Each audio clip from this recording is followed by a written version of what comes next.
സ്നേഹം, ദിവ്യസ്നേഹം, സ്നേഹം,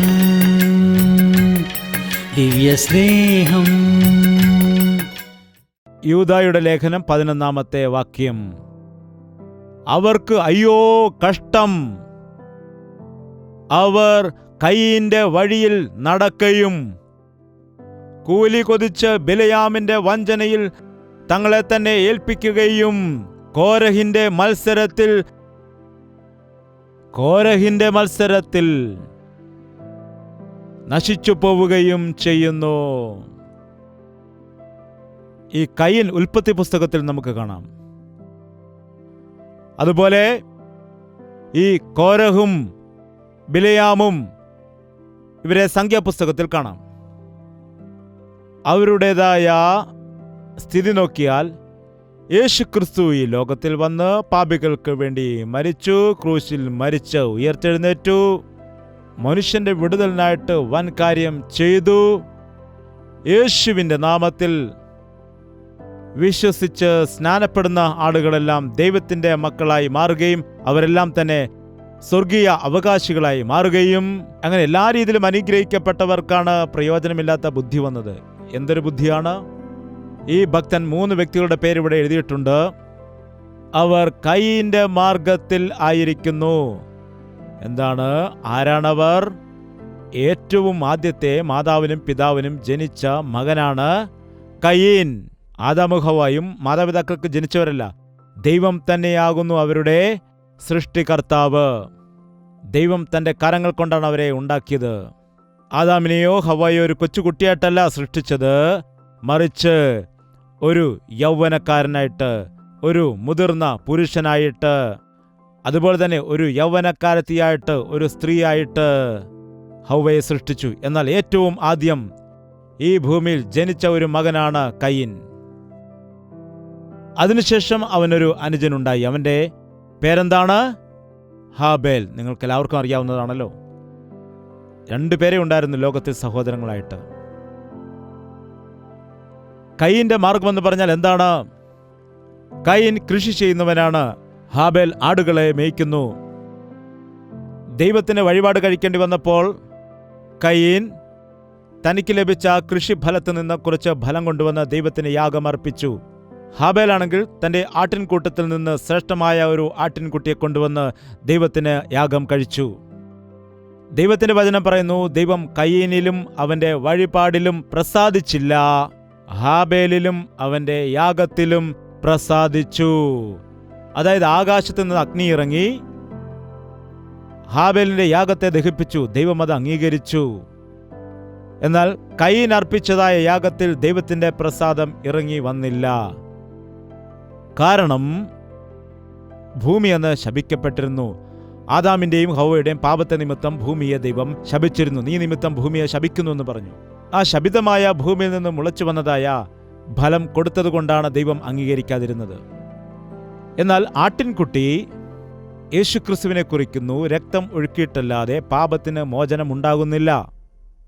ആദാമിന്റെയും ഹവ്വയുടെയും ലജ്ജ മറയ്ക്കുന്നതിന് വേണ്ടി ആ കാലത്ത് തന്നെ ദൈവം ഒരു ആട്ടിൻകുട്ടിയെ തോലുരിച്ച് അതിൻ്റെ തോലുകൊണ്ട് അവരുടെ നാണം മറച്ചു. പാപത്തിന്റെ പരിഹാരമായി ആടിനെ സൂചിപ്പിക്കുന്നു. അതുകൊണ്ട് ദൈവം അത് സ്വീകരിച്ചു. ശരി, കയീന് കോപം വരുവാനിടയായി എന്ന് പറയുന്നു. അവന്റെ മുഖം വ്യസനിക്കുവാനിടയായി. ഞാൻ ചോദിക്കട്ടെ, നിങ്ങൾക്ക് എപ്പോഴെങ്കിലും കോപം ഉണ്ടാകാറുണ്ടോ? കോപമില്ല എങ്കിൽ നമ്മൾ മനുഷ്യരല്ല. തീർച്ചയായിട്ടും നമുക്ക് കോപമുണ്ടാകും. കോപിക്കുക, കുഴപ്പമില്ല. എന്നാൽ എന്താണ്? പാപം ചെയ്യാതിരിക്കുവാൻ സൂക്ഷിക്കുക. നിങ്ങളുടെ കോപം സൂര്യൻ അസ്തമിക്കുന്നത് വരെയും നീണ്ടുപോകുവാൻ പാടില്ല. കയീന്റെ യാഗത്തിൽ ദൈവം പ്രസാദിക്കാത്തതുകൊണ്ട് അവന് കോപമുണ്ടായി. അവന്റെ മുഖം വ്യസനിച്ചു. അവന്റെ മുഖം വാടുവാനിടയായി. അവന്റെ മുഖം എങ്ങനെയാണ്? വാടിയിരുന്നു. ഒരാൾ പറഞ്ഞു, ഞങ്ങളുടെ പിതാവിന് കോപം വന്നാൽ എന്ത് ചെയ്യണമെന്ന് അറിയത്തില്ല. ഞാൻ പറഞ്ഞു, നേരെ പോയി കണ്ണാടി മുഖത്ത് കാണിച്ചാൽ മതിയെന്ന്. എന്ന് ദേഷ്യപ്പെടുന്ന സമയത്ത് നേരെ കണ്ണാടി കൊണ്ടുവന്നിട്ട് മുഖത്ത് കാണിച്ചാൽ മതി. സ്വന്തം മുഖം തന്നെ അവർക്ക് കണ്ടു നിൽക്കുവാൻ കഴിയത്തില്ല. അത്രമാത്രം വികൃതമായിരിക്കും അപ്പോൾ അത്. കോപം വിട്ടുകളഞ്ഞ് ക്രോധത്തെ ഉപേക്ഷിക്കുക. കോപിച്ച് മുഖം വ്യസനിച്ചിരിക്കുന്നു. ദൈവം വന്ന് ചോദിക്കുകയാണ്, കയീനേ, നീ എന്തിനാണ് കോപിക്കുന്നത്? നീ നന്മ ചെയ്യുന്നുവെങ്കിൽ നിനക്ക് പ്രസാദമുണ്ടാകുകയില്ലയോ? നീ നന്മ ചെയ്യുന്നില്ല എങ്കിൽ പാപം നിന്റെ വാതിൽക്കൽ കിടക്കുന്നു. നീ കോപിക്കേണ്ട, ദുഃഖിക്കേണ്ട. എന്തുകൊണ്ട് ഞാൻ നിന്റെ യാഗത്തിൽ പ്രസാദിച്ചില്ല എന്നു നീ ഗ്രഹിക്കുക. അതുപോലെ ഇവന് കോപം ആരോടാണ്? പകുതി ദൈവത്തോടും പകുതി കോപം ഇവന്റെ അനുജനോടും. എന്തിന് അനുജനോട് കോപിക്കുന്നു? പാവം അവനെന്ത് ചെയ്തു? അവന്റെ യാഗത്തെ ദൈവം അംഗീകരിച്ചു. കോപത്തെക്കുറിച്ച് പിന്നെന്താണ് പറയുന്നത്? അസൂയ, ഈർഷ്യ, ദേഷ്യം ഇവയൊന്നും ക്രിസ്ത്യാനികൾക്കുണ്ടാകുവാൻ പാടില്ല. ഇതെല്ലാം കയ്യിൻ്റെ മാർഗത്തിലുള്ളതായ പാപങ്ങളാണ്. കലഹമുണ്ടാക്കുന്നത്, ബഹളമുണ്ടാക്കുന്നത്, അസൂയപ്പെടുന്നത്, ഇവയൊക്കെ നമ്മുടെ ജീവിതത്തിലുണ്ട് എങ്കിൽ നമ്മൾ വിശുദ്ധിയുള്ളതായ ക്രിസ്ത്യാനികൾ അല്ല. നമ്മൾ കോപിക്കുന്ന സമയത്ത് ദൈവം വന്നിട്ട് സൗമ്യതയോടെ സംസാരിക്കുകയാണ്, നിന്റെ കോപത്തെ ഉപേക്ഷിക്കുക. അതേസമയം കയീൻ ഹാബേലിന്റെ അടുക്കൽ ചെന്നിട്ട്, ഹാബേലേ, എനിക്കും യാഗം കഴിക്കാൻ ഒരു ആടിനെ തരുമോ എന്ന് ചോദിച്ചാൽ കൊടുക്കില്ലേ? അല്ലെങ്കിൽ പിന്നെ അനിയനോട് ചോദിക്കാം, അനുജാ ഹാബേലേ, എന്തുകൊണ്ടാണ് നിന്റെ യാഗത്തിൽ ദൈവം പ്രസാദിച്ചത്, എൻ്റെ യാഗത്തിൽ പ്രസാദിക്കാതിരുന്നത് എന്ന് ചോദിച്ചുകൂടെ? അതിനു പകരമായിട്ട് അവനോട് കോപിക്കുവാൻ ഇടയായി. ദൈവത്തോടും അവൻ കോപിക്കുവാൻ ഇടയായി. പകുതി ആളുകൾക്ക് മനുഷ്യരോട് കോപമാണെങ്കിൽ ബാക്കി പകുതി ആളുകൾക്ക് ദൈവത്തോടായിരിക്കും കോപം. പറയുകയാണെങ്കിൽ എല്ലാവർക്കും കോപമാണ്. ഭർത്താവിനോടുള്ള കോപം അമ്മായിയമ്മയോട് കാണിക്കുന്നത് പോലെ. എന്താണ് ഭർത്താവിനോടുള്ള കോപം? എന്താണ്? ഇന്ന് കോപം വളരെ ഭയങ്കരമായി തീരുകയാണ്. ഒരു ഓഫീസർ അവിടുത്തെ ക്ലർക്കിനെ എന്തു പണിയാണ് കാണിച്ചതെന്ന് പറഞ്ഞ് ഫയലെടുത്തെറിയാനിടയായി. അവൻ ആ ഭയം പിടിച്ചുകൊണ്ട് വീട്ടിൽ വന്നതായ സമയത്ത് ഭാര്യയുടെ നേരെ ചെന്ന്, നിന്റെ മുഖം കാരണമാണ് ഇതുണ്ടായതെന്ന് പറഞ്ഞ് വലിച്ചെറിഞ്ഞു മുഖത്തേക്ക്. ഭാര്യ അങ്ങനെ സങ്കടത്തോടെ നിൽക്കുന്ന സമയത്ത് മകൻ വന്നിട്ട്, അമ്മയെ ചോറ് എന്ന് പറഞ്ഞപ്പോൾ നീ കാരണമാണെന്ന് പറഞ്ഞിട്ട് അവൻ്റെ മുഖത്ത് വലിച്ചടിച്ചു. ആ കുഞ്ഞ് മാറിയിരുന്ന് കരഞ്ഞ സമയത്ത് അവിടെ ചെറിയൊരു പൂച്ചക്കുട്ടിയുണ്ട്, അത് മ്യാവെന്ന് കരഞ്ഞു. ആ കുഞ്ഞൊരു വടിയെടുത്ത് അതിൻ്റെ തലയ്ക്കിട്ട് ഒറ്റയടി. എന്താണ്? ഓഫീസിൽ തുടങ്ങിയതായ കോപം, പാപം പൂച്ചയുടെ തലയിൽ വരെ വന്നു നിൽക്കുവാനിടയായി. കോപത്തിനൊരു പ്രത്യേക കാരണമില്ല. നിന്നിൽ നിന്ന് വരുന്ന കോപം പലവിധമായ പ്രശ്നങ്ങൾക്കും കാരണമായി തീരും. ഒരു അരേക്കർ വസ്തു കിളച്ചു മറിച്ചിട്ട് വരുന്നതായ വ്യക്തിക്ക് എത്രമാത്രം ക്ഷീണമുണ്ടാകുമോ അത്രയും ക്ഷീണം 5 മിനിറ്റ് കോപിക്കുന്ന വ്യക്തിക്കുണ്ടാകുമെന്നാണ് പറയുന്നത്. അതുകൊണ്ടാണ് ഹായ് ഹേ ഹേയ് എന്നൊക്കെ പറഞ്ഞിട്ട് അവസാനം കുടിക്കാൻ വെള്ളം താ എന്ന് പറയുന്നത്. എന്താണ്? കിളയ്ക്കാൻ പോയിരുന്നോ? എന്താണ് ക്ഷീണിച്ചത്? രക്തം തിളച്ചുമറിയാനിടയാകുന്നു. നിന്റെ ശരീരത്തിന് എതിരായിട്ടുള്ള നിന്റെ കോപമാണ്, നിന്റെ ശത്രുവാണത്. നിങ്ങൾ ശ്രദ്ധിക്കണം. ചിലർ പറയാറുണ്ട്, എനിക്ക് ചെറിയൊരു കോപമാണ്. കുറച്ച് കോപം എന്താണ്? ഒരാൾ 100 രൂപ വീടിൻ്റെ സൈഡിൽ വെച്ചിട്ട് കുളിക്കാൻ വേണ്ടി പോയി. തിരിച്ചു വന്ന സമയത്തേക്ക് അവിടെ ഇരുന്ന കൊച്ചു കുഞ്ഞ് അത് ബബിൾക്കം എന്ന രീതിയിൽ എടുത്ത് ചവയ്ക്കുവാൻ ഇടയായി. അത് കണ്ടിറങ്ങി വന്ന അയാൾ ദേഷ്യപ്പെട്ട് വന്നിട്ട് ആ കൊച്ചു കുഞ്ഞിനെ കൈ വലിച്ചടിക്കുവാനിടയായി. പാവം 2 വയസ്സുള്ള കൊച്ചു കുഞ്ഞ് അപ്പോൾ തന്നെ മരിക്കുവാനിടയായി. കുഞ്ഞ് മരിച്ചു പോയതിനു ശേഷം അയാൾ ഇരുന്ന് കരയുകയാണ്, അയ്യോ, ക്ഷണനേരം കൊണ്ട് എനിക്കുണ്ടായതായ മുൻകോപം നിമിത്തം എൻ്റെ കുഞ്ഞിനെ എനിക്ക് നഷ്ടമായല്ലോ. മറ്റു ചിലർക്കാണെങ്കിൽ കോപം മൂക്കിൻ തുമ്പത്താണെന്നാണ് പറയുന്നത്. എന്താണ്? പല ആളുകളും ജീവിതത്തിൽ കോപത്താൽ ചെയ്തു കൂട്ടുന്നതായ കാര്യങ്ങൾ പലപ്പോഴും ജീവിതാവസാനം വരെ അവരെ വേട്ടയാടുന്നതായിരിക്കാം. ഒരാൾ തൻ്റെ ഭാര്യയുടെ അടുത്ത് ദേഷ്യത്തോടെ വന്നിട്ട് മൂക്ക് പിടിച്ച് വലിക്കാനിടയായി, മൂക്ക് ഒടിയാനിടയായി. സത്യമായ കാര്യമാണ് പറയുന്നത്. അങ്ങനെ ആ മൂക്ക് നേരെയാക്കുന്നതിന് വേണ്ടി ഹോസ്പിറ്റലിൽ ചെന്നപ്പോൾ പ്ലാസ്റ്റിക് സർജറി ചെയ്യാൻ 2.5 ലക്ഷം രൂപയും ആയി. ഇപ്പോഴും അവരുടെ മൂക്കിൽ ആ പാട് കാണുവാൻ കഴിയും. എന്താണെന്ന് ചോദിക്കുകയാണെങ്കിൽ പറയും, എൻ്റെ ഭർത്താവിൻ്റെ കോപമാകുന്നു ഇതെന്ന്. ക്ഷണം നേരം കൊണ്ട് നീ ചെയ്യുന്നതായ പാപം കാരണം, കോപം കാരണം നിന്റെ ജീവിതകാലം മുഴുവനും നീ അനുഭവിക്കേണ്ടതായി വന്നേക്കാം. അതുപോലെ ചില സ്ത്രീകളുണ്ട്, ഭർത്താവിനോട് കോപം വരികയാണെങ്കിൽ താലി വലിച്ചു പൊട്ടിച്ചിട്ട് എനിക്ക് വേണ്ട എന്ന് പറയും. എന്താണ്? ഒരു മാല പൊട്ടിച്ചത് കൊണ്ടോ താലി പൊട്ടിച്ചത് കൊണ്ടോ വിവാഹബന്ധം മാറിപ്പോകുമെന്ന് പറഞ്ഞാൽ ഈ ലോകത്ത് വിവാഹമേ കാണുകയില്ലായിരുന്നു. വിവാഹബന്ധമെന്ന് പറയുന്നത് പവിത്രമായതാണ്. കോപത്തോടുകൂടി, ദേഷ്യത്തോടുകൂടി ഭർത്താവിനെ ഉപേക്ഷിക്കാനോ ഭാര്യയെ ഉപേക്ഷിക്കുവാനോ തീരുമാനിക്കരുത്. ഒരു ചെറിയ പ്രശ്നം പറഞ്ഞുകൊണ്ട് നിന്റെ ഭാര്യ നീ പറഞ്ഞതുപോലെ അനുസരിച്ചില്ല എന്ന് പറഞ്ഞതുകൊണ്ടോ, അല്ലെങ്കിൽ നിന്റെ ഭർത്താവ് നീ പറഞ്ഞതുപോലെ ചെയ്തില്ല എന്നൊക്കെ പറഞ്ഞുകൊണ്ടോ. നോക്കൂ, ഈ കാലത്ത് ചെറിയ ചെറിയ പ്രശ്നങ്ങളെ ചൊല്ലി എത്രയോ ഭാര്യ ഭർത്താക്കന്മാരാണ് കോടതികളിൽ ദിനംതോറും കയറി ഇറങ്ങുന്നത്.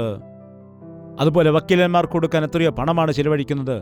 ചില വക്കീലന്മാരുടെ പണി എന്താണെന്നറിയാമോ? അന്യായങ്ങളെ ന്യായമായിട്ട് തെളിയിക്കുകയാണ് അവരുടെ പണി. അന്യായത്തെ ന്യായമാക്കുന്നു, അസത്യത്തെ അവർ സത്യമാക്കി മാറ്റുന്നു. അതാണ് ഇന്ന് പലപ്പോഴും നടക്കുന്നത്. സത്യസന്ധരായ അധികാരികൾ ആവശ്യമുണ്ട്.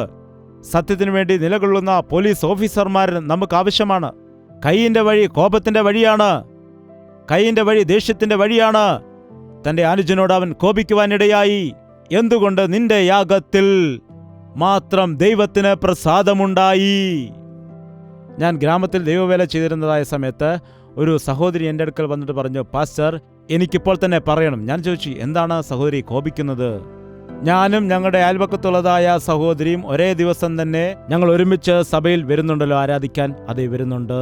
ഞങ്ങളെ രണ്ടുപേരെയും അങ്ങ് തന്നെയാണല്ലേ, ഒരേ ദിവസം തന്നെയല്ലേ സ്നാനപ്പെടുത്തിയത്? അതെ. അങ്ങനെയാണെങ്കിൽ ഞാനും ഒരു കോഴിയെ വാങ്ങിച്ചു, അവരും ഒരു കോഴിയെ വാങ്ങിച്ചു. അവരുടെ കോഴി മുട്ടയിടുന്നു, ഞാൻ വാങ്ങിച്ച കോഴി മുട്ടയിടുന്നില്ല. എന്തുകൊണ്ടാണെന്ന് പറയുക. എന്റെ കോഴി മുട്ടയിട്ടില്ലെങ്കിലും കുഴപ്പമില്ല, അവരുടെ കോഴി എന്തുകൊണ്ടാണ് മുട്ടയിടുന്നത്? ദേഷ്യപ്പെടുകയാണ്. എന്താണ് ഇവരുടെ ദുഃഖം? എന്താണ്? അവരുടെ കോഴി മുട്ടയിടുന്നുണ്ട്, അവർ നന്നായിരിക്കുന്നു. ഞങ്ങളുടെ മകൻ പരീക്ഷയിൽ തോറ്റതുകൊണ്ട് വിഷയമില്ല, അവരുടെ മകൻ എന്തുകൊണ്ടാണ് പാസ്സാകാനിടയായത്? അതാണ്. ഞാനും സഭയിൽ പോകുന്നുണ്ട്, ഞാനും സന്തോഷത്തോടുകൂടി ദൈവത്തെ ആരാധിക്കുന്ന പാട്ടൊക്കെ പാടുന്നുണ്ട്, ഞാനും 10 രൂപ സ്തോത്ര കാഴ്ചയൊക്കെ ഇടുന്നുണ്ട്. ഞങ്ങളുടെ മകൻ തോറ്റുപോയി, അവരുടെ മകൻ പാസ്സായി. അതെന്തുകൊണ്ടാണ്? അതെന്തൊരു ദേഷ്യമാണ്, അതെന്തൊരു ദുഃഖമാണ്. മറ്റുള്ളവർക്ക് നന്മയുണ്ടാകുമ്പോൾ അതിൽ സന്തോഷിക്കുക. സാരമില്ല, ഞങ്ങളുടെ മകൻ പാസ്സായില്ലെങ്കിലും പോട്ടെ, നിങ്ങളുടെ മകൻ ജയിച്ചല്ലോ എന്ന് പറഞ്ഞ് സന്തോഷിക്കുക. കയ്യിന്റെ മാർഗത്തിലായിരിക്കുന്ന വ്യക്തികൾക്ക് അയൽപക്കക്കാരെ നോക്കി സന്തോഷിക്കാൻ കഴിയില്ല. നന്മ പ്രാപിക്കുന്നവനെ കണ്ട് സന്തോഷിക്കില്ല, അവരുടെ അനുഗ്രഹത്തെ കണ്ട് സന്തോഷിക്കില്ല. കയ്യിന്റെ ജീവിതത്തിലും അതാണ് സംഭവിച്ചത്. കയ്യൻ മനസ്സിൽ അതുതന്നെയാണ് വെച്ചു പുലർത്തിയത്. നിനക്ക് പ്രസാദം കിട്ടിയോ? ഞാൻ വെച്ചിട്ടുണ്ട്. അങ്ങനെയുള്ള കോപം മനസ്സിൽ വെച്ചുകൊണ്ട് ഉറങ്ങാൻ കിടക്കുകയാണെങ്കിൽ, ദോശമാവ് രാത്രിയിൽ തുറന്നു വെച്ചിട്ട് കിടക്കുകയാണെങ്കിൽ, രാവിലെ എഴുന്നേൽക്കുമ്പോൾ എന്താണ് സംഭവിക്കുന്നത്? അത് പുളിച്ചു വരുവാനിടയാകും, അത് ചീത്തയാകുവാനിടയാകും, ക്രോധമായിട്ട് മാറും. അതുകൊണ്ടാണ് പറയുന്നത്, നിന്റെ കോപം സൂര്യാസ്തമയം വരെ വെച്ചു പുലർത്താൻ പാടില്ല. ദേഷ്യം മനസ്സിൽ വെച്ച് ഉറങ്ങാൻ കിടക്കരുത്. എത്രയോ ഭാര്യ ഭർത്താക്കന്മാരുണ്ട് വഴക്കുണ്ടാക്കി കിടന്നുറങ്ങുന്നവർ. ഉറക്കം വരുന്നവരെയും അങ്ങോട്ടും ഇങ്ങോട്ടും വഴക്കുണ്ടാക്കിയിട്ട് ഇനി രാവിലെ എഴുന്നേറ്റ് വഴക്കുണ്ടാക്കാം എന്ന് പറയും.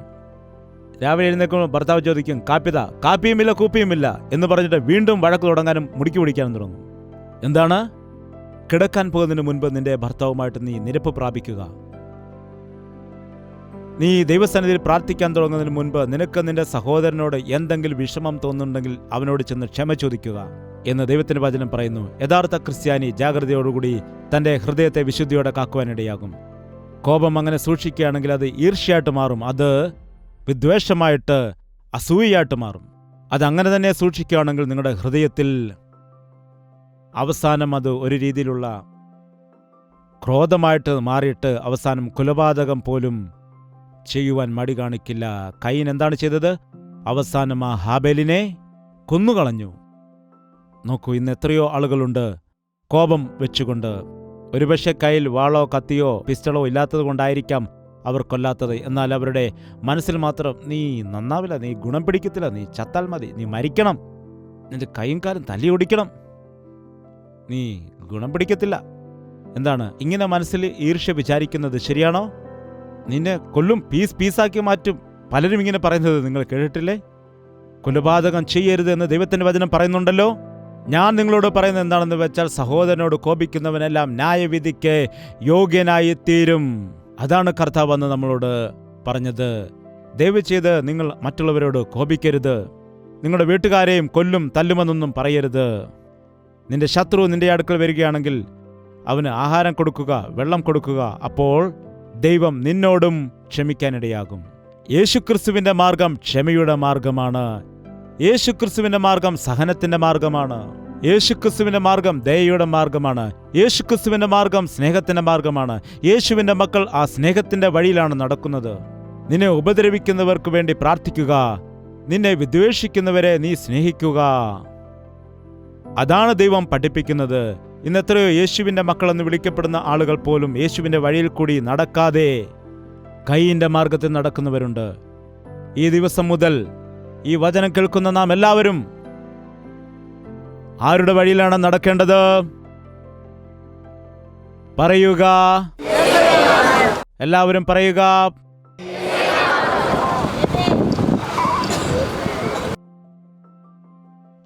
കോപമുണ്ടായാൽ എന്ത് ചെയ്യണം? എനിക്ക് കോപം വരുന്നുണ്ട്.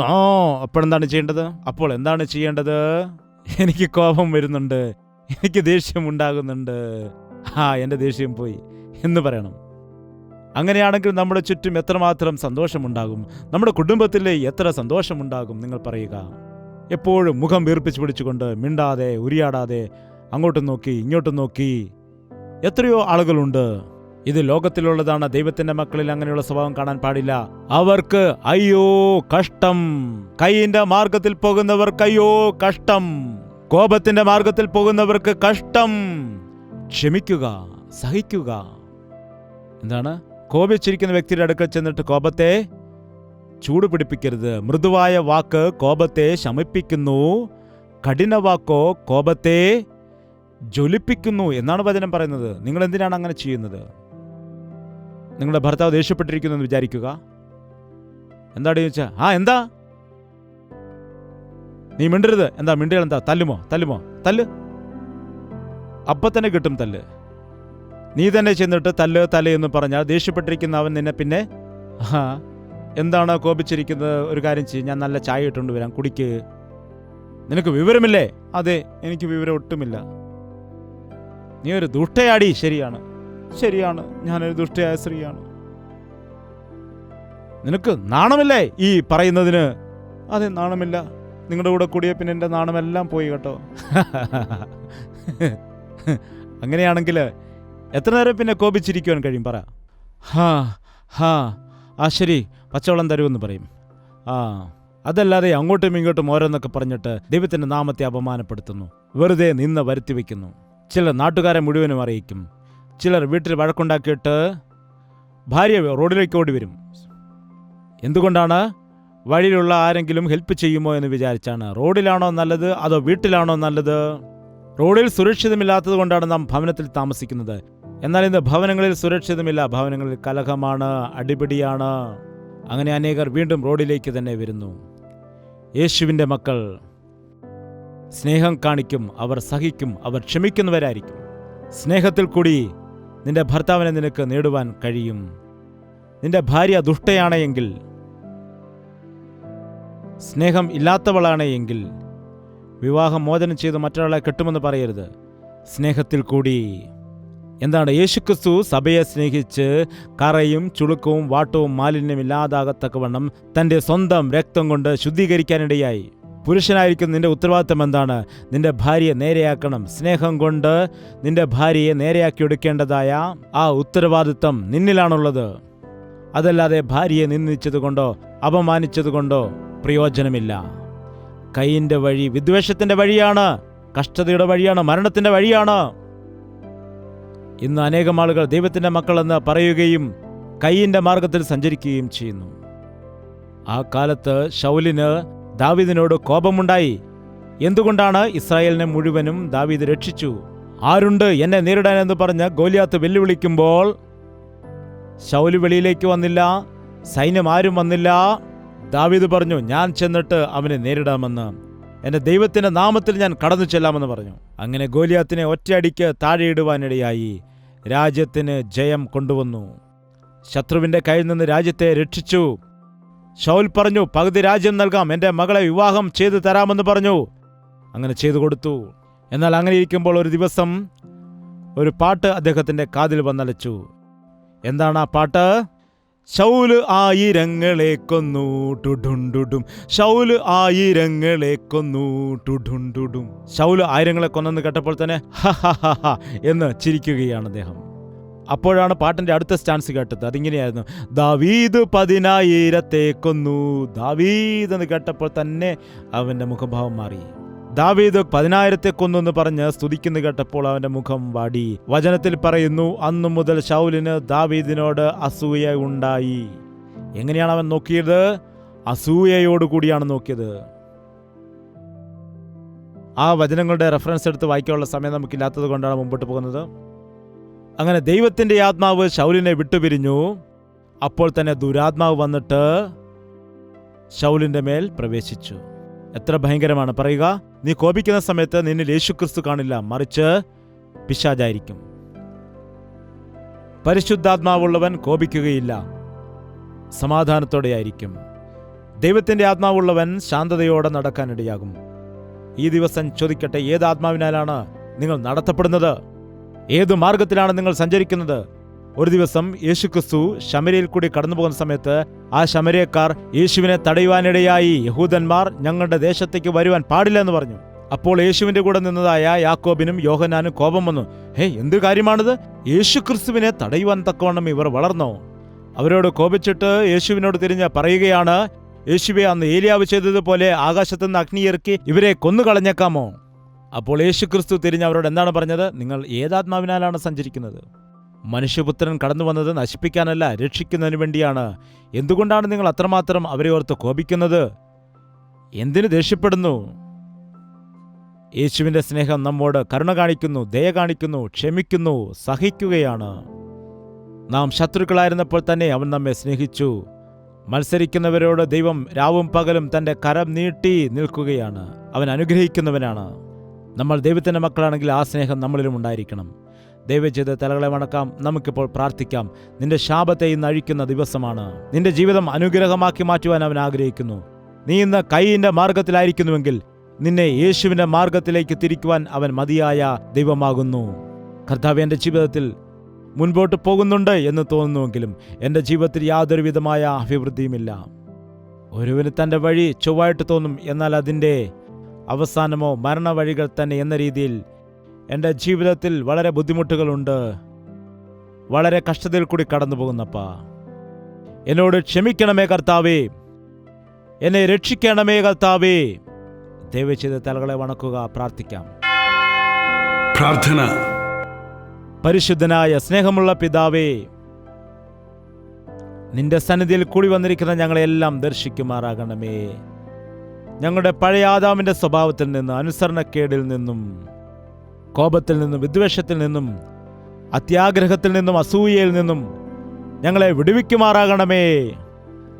ഞങ്ങളുടെ ശാപങ്ങൾ അടിച്ചു മാറ്റുന്നതിന് വേണ്ടി കാൽവരി ക്രൂശിൽ ഞങ്ങൾക്ക് വേണ്ടി ശാപമായി മാറിയ യേശുക്രിസ്തുവേ, ഞങ്ങളുടെ സകല ശിക്ഷകളും ഞങ്ങളുടെ പാപങ്ങളും വഹിച്ചുകൊണ്ട് കാൽവരി ക്രൂശിൽ പാപത്തിന്റെ ശമ്പളമായി വരുന്നതായ മരണത്തെ അനുഭവിച്ചതായ യേശുക്രിസ്തുവേ, അങ്ങേക്ക് സ്തുതി അർപ്പിക്കുകയാണ്. ഇനിയും ഞങ്ങൾ നിന്നെ ദുഃഖിപ്പിക്കുന്നവരായി മാറാതെ, നിന്റെ സ്നേഹത്തെ തള്ളിക്കളയുന്നവരായി മാറാതെ, ഞങ്ങളുടെ ജീവിതത്തിൽ ഇഷ്ടമുള്ളതുപോലെയൊക്കെ ജീവിച്ച് കയ്യിൻ്റെ മാർഗത്തില്, ബിലിയാമിന്റെ മാർഗത്തില്, കോരഹിന്റെ മാർഗത്തില് ജീവിച്ച് നശിച്ചു പോകുന്ന ആളുകളായിട്ട് മാറാതെ, യേശുക്രിസ്തുവിന്റെ മാർഗത്തിൽ മുൻപോട്ട് പോകുവാൻ ഞങ്ങൾക്ക് വേണ്ടി നീ വിട്ടേച്ചു പോയതായ കാലടികളെ പിന്തുടർന്നുകൊണ്ട് നിന്റെ രാജ്യത്തിന് അവകാശികളായി മാറുവാൻ ഈ കൂട്ടത്തിൽ വന്നിരിക്കുന്ന സകല വ്യക്തികളെയും നീ സഹായിക്കുമാറാകണമേ എന്ന് യേശുക്രിസ്തുവിന്റെ നാമത്തിൽ അപേക്ഷിക്കുന്നു പിതാവേ. നമ്മുടെ പിതാവായ ദൈവത്തിന്റെ സ്നേഹവും പുത്രനായ യേശുക്രിസ്തുവിന്റെ കൃപയും ആശ്വസിപ്പിച്ച് വഴി നടത്തുന്ന പരിശുദ്ധാത്മാവിന്റെ കൂട്ടായ്മയും സഹവാസവും നാം ഓരോരുത്തരോടും നാം പ്രാർത്ഥിച്ചതായ സകല വിഷയങ്ങളോടും ഇന്നു മുതൽ എന്നേക്കും ഉണ്ടായിരിക്കുമാറാകട്ടെ. ആമേൻ, ആമേൻ, ആമേൻ. യേശുവേ, യേശുവേ, യേശുവേ, യേശുവേ, യേശുവേ, യേശുവേ, യേശുവേ, യേശുവേ. നിന്നെ നിന്നെ എന്നും ഞാൻ സേവിക്കും, നീ മാത്രം രാജാവെന്നും. നിന്നെ നിന്നെ എന്നും ഞാൻ സേവിക്കും, നീ മാത്രം രാജാവെന്നും. യേശുവേ, യേശുവേ, യേശുവേ, യേശുവേ, യേശുവേ, യേശുവേ, യേശുവേ, യേശുവേ, യേശുവേ, യേശുവേ. യേശുവേ